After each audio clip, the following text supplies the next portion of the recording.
तो जाहिर है कि जब नेकी मुश्किल हो जाए, बुराई आसान हो जाए, तो फिर इसका मतलब है कि दिल में गुर्बत है, दिल गरीब है, दिल में रिचनेस नहीं है, कंटेंटमेंट नहीं है। तो अगर आप चाहते हैं आपका दिल बड़ा हो, आपके दिल में रिचनेस हो, तो फारिग करें अपने आप को, टाइम निकालें अल्लाह ताला के लिए, और फिर देखें आपके मसले कैसे हल होते हैं। कई लोग से मैंने सुना है, एक भाई बहुत मुश्किल से गुजरे थे, 2 साल पहले का वाकया है, और 6-7 महीने हो गए उनका वो मसला हल नहीं हो रहा, उनका वो मसला हल नहीं हो रहा, कोई फैमिली प्रॉब्लम थी।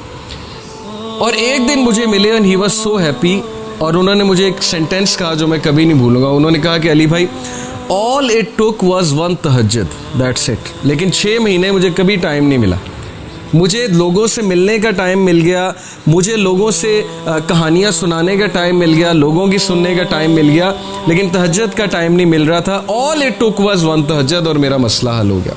तो इमाम शाफी रहीमहुल्लाह ने कहा कि मेकिंग दुआ एट द टाइम ऑफ तहज्जुद is like an arrow which does not miss its target. तो बाकी ये कि अल्लाह दुआ आप करें और ना मिले, ये एक अलग बात है। ज़ाहिर है अल्लाह ताला वही देंगे जो बेहतर है, लेकिन ये सेंटेंस याद रखने वाला है कि ऑल इट टुक वाज 1 तहज्जुद।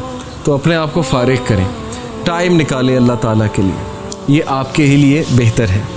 और फिर ये हदीस, अनस इब्न मालिक रिपोर्टेड द मैसेंजर ऑफ अल्लाह सल्लल्लाहु अलैहि वसल्लम सेड, अल्लाह ऑलमाइटी सेड, हदीस कुदसी है, O son of Adam, if you call upon me and place your hope in me, I will forgive you without hesitation. अगर तुम होप मेरे से लगाओगे, उम्मीद मेरे से लगाओगे, तो मैं तुम्हें माफ़ करूँगा, विदाउट एनी हेजिटेशन मैं तुम्हें माफ़ करूँगा।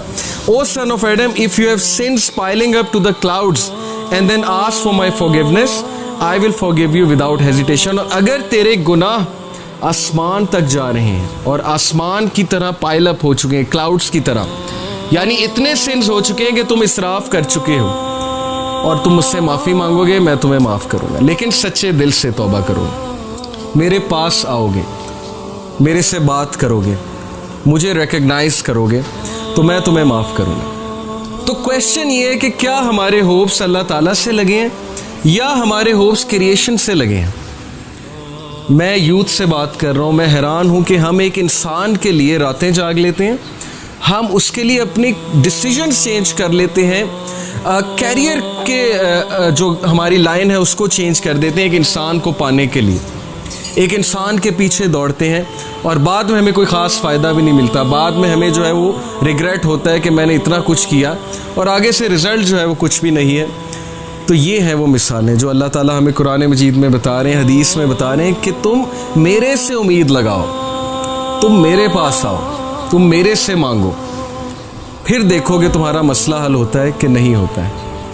और उम्मीद लगाने के हवाले से इब्न तैमिया रहीमहुल्लाह लिखते हैं, उनकी एक किताब है, कलामुल्लाह.com पे आप जाएं तो वहाँ पर एक किताब है इब्न तैमिया की, I think relief from distress, yes exactly ये नाम है, रिलीफ फ्रॉम डिस्ट्रेस से रिलीफ कैसे मिलना है। ओके, ये किताब है। वो किताब इस आयत की तफसीर है, ला इलाहा इल्ला अंता सुब्हानका इन्नी कुन्तु मिनज़ ज़ालिमीन। सिर्फ एक आयत को पकड़ा इब्न तैमिया ने और पूरी किताब लिख दी। उसमें वो एक बात लिखते हैं कि असलाफ जानबूझकर ये दुआ करते थे, ये भी एक दुआ थी उनकी कि हमारी दुआएं डिले हों, हमारी दुआओं की कबूलियत डिले हो। अब ये हमारे लिए, हम जैसे लोगों के लिए जो दुनिया में बहुत डूबे हैं, बड़ी अजीब बात है। हम तो चाहते हैं यूँ दुआ कबूल हो, मैं अल्लाह से मांगूँ और चीज़ मेरे सामने हो, चाहे वो मेरे लिए बेहतर है या नहीं है। असलाफ कहते थे कि हम जानबूझ के विश करते थे कि दुआएं डिले हों। क्यों? क्योंकि जब बंदा दुआ कर रहा होता है उसका ताल्लुक़ ही अल्लाह से और होता है, तो वो उस ताल्लुक़ को एंजॉय करते थे कि हम तकलीफ़ में हैं, हम किसी डिस्ट्रेस में हैं, बस हम दुआएं किए जाएं। तो ये ताल्लुक़ उन्हें बहुत लुत्फ़ देता था। ये एक बहुत हाई लेवल की बात है। बताना मैं आपको ये चाह रहा हूँ कि देखें, मुसीबतें आती हैं, मुश्किलें आती हैं, इंसान पर बहुत से फेजेज़ आते हैं, और उस फेज़ में अगर अल्लाह से आप कनेक्ट कर जाएं तो ये आपके लिए खैर ही खैर है, और उस फेज़ में अगर अल्लाह से दूर हो जाएं तो फिर ये शर है बहुत बड़ा। अबू हुरैरा रज़ियल्लाहु अन्हु से एक हदीस बयान होती है, इन्नल्लाह ताला यक़ूलु या इब्ना आदम तफ़र्रग़ ली इबादती अमला सदरका ग़िनियन व असुद्दु फ़क़रक व असुद्दा फ़क़रका। क्या ट्रांसलेशन है? अबू हुरैरा रज़ियल्लाहु अन्हु से रिपोर्ट हुआ कि नबी सल्लल्लाहु अलैहि वसल्लम ने कहा कि अल्लाह सुब्हानहू तआला कहते हैं, ये हदीस कुदसी है, जो हदीस में अल्लाह ताला की तरफ से बात है ना, उसे हदीस कुदसी कहते हैं। कहा कि ओ सन ऑफ एडम, ए आदम के बच्चे, busy your self with my worship, अपने आप को फारिग कर ले मेरी इबादत के लिए। उसका क्या होगा तुझे reward? I will fill your heart with riches and alleviate your poverty. मैं तेरे दिल को गनी कर दूंगा, मैं तुझे कंटेंट कर दूंगा, मैं तेरी टेंशन्स को दूर कर दूंगा, तेरे बर्डन्स को हल्का कर दूंगा, और मैं तेरी पॉवर्टी को एलिवेट कर दूंगा, यानी ख़त्म कर दूंगा। नमाज में रिस्क है, इससे ये साबित होता है नमाज रिस्क को बढ़ाती है। तो दैट हदीस is so touching to me. ये मैंने जब सुनी थी, it touched me so much कि हम कितना फारिग करते हैं अल्लाह के लिए अपने आप को। हमारे पास दुनिया जहान की चीज़ों का टाइम है, लोगों से मिलने का टाइम है, रिलेटिव से मिलने का टाइम है। प्रायोरिटी की बात है ना। कुछ लोग कहते हैं मेरे पास आपके लिए टाइम नहीं है, क्योंकि आप उसकी प्रायोरिटी नहीं है। लेकिन एक और बंदे के लिए उनके पास टाइम ही टाइम है, चाहे वो जितने मर्जी बिजी हों, वो किसी ना किसी तरह टाइम निकाल लेंगे। चाहे उन्होंने जिम करना है, असाइनमेंट करनी है, पबजी खेलनी है, जो भी करना है, एक ख़ास दोस्त के लिए उनके पास टाइम होगा, जो मर्जी हो जाए। लेकिन जो प्रायोरिटी नहीं है, उसको वो हमेशा यही जवाब देंगे कि जी आपके लिए मेरे पास टाइम नहीं है। तो अल्लाह ताला का वादा है कि जो अपने मेरी इबादत के लिए अपने आप को फारिग करेगा, तो उसका रिज़ल्ट ये है कि मैं गनी कर दूंगा। और गनी होना क्या है? ये एक पूरा कॉन्सेप्ट है, richness of the heart. Many of us are rich from our clothing, rich from our material outlook, but हम में से कितने लोग असल में दिल से गनी हैं? दिल का गनी होना क्या मुराद है? Contentment, self fulfilment. बहुत से लोग कंटेंट नहीं हैं, बेचैनी है अंदर।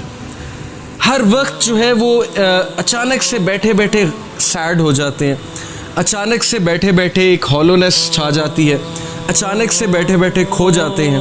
ओके, ये है दिल का गरीब होना। और दिल की रिचनेस क्या है? कि कम पे भी खुश हो जाना, कंटेंट हो जाना, तकदीर पे कंटेंट हो जाना, अल्लाह के फैसलों पे कंटेंट हो जाना, अल्लाह ताला की डिस्ट्रीब्यूशन पे कंटेंट हो जाना।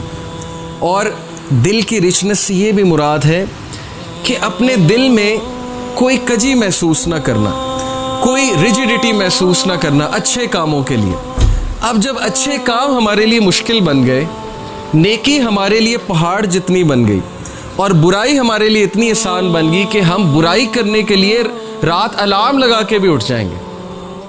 आई नो दिस, कि जाहिर है कि जब एक बुरा काम करना होता है तो उसके लिए कुछ भी हो जाता है। जैसे एक दुनियावी काम करना हो, आप रात 2 बजे उठ के भी 4 बजे उठ जाएंगे, मैं आपको गारंटी दे रहा हूँ। पता लगे सुबह कॉन्सर्ट अरेंज कराना है, स्कूल में 5 बजे पहुँचना है, मैनेजमेंट टीम में वो आतिफ असलम आ रहा है, उसका कॉन्सर्ट है, रात 2 बजे सो के 5 बजे उठ जाएंगे हम। प्रायोरिटी है ना, और दुनिया है।